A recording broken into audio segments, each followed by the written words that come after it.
Conversation kept coming up about the needs of our students and feeling like we weren't grasping those needs.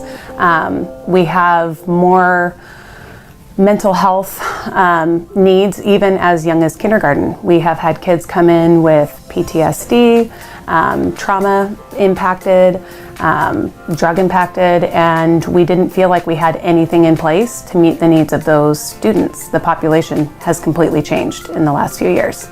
And so we kept coming back to what can we do as a school to support these students, these families. It just became a huge barrier to academics, to attendance, the entire system. So that kind of just shifted everybody's understanding of mental health within our school.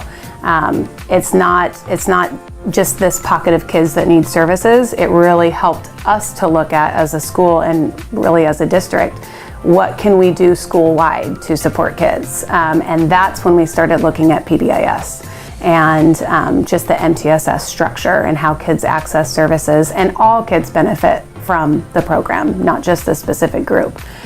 So it was getting those Tier 1 supports in place, and what that looked like was implementing PBIS school-wide, PACS Good Behavior Game. We started with grades K through 2. And then getting Tier 2 supports in place. That involved PBIS program check-in and check-out. We also had social skills groups and a few other interventions for those students. We had it for about a year, and then the other elementary school said, we need this too, and so it kind of just went from there. So now, currently, the elementary schools all have a half-time mental health professional in their school.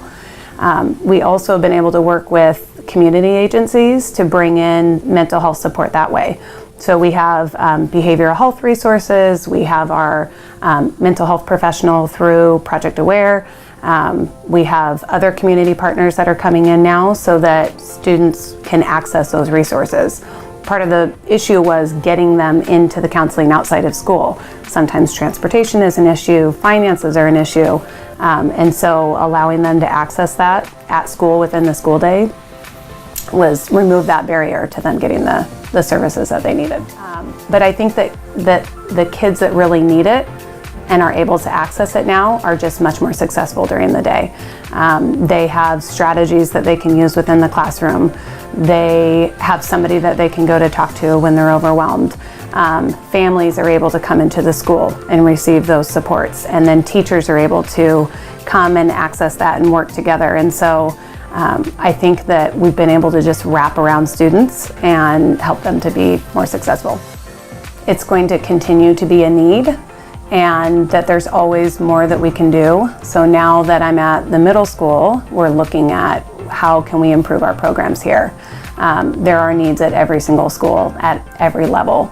And so I think the more that we can do early intervention and prevention, the better off we will be. Our goal is to have PBIS district-wide because it truly benefits kids, whether they have needs or whether they're just coming to school happy, healthy, and successful, they benefit from it.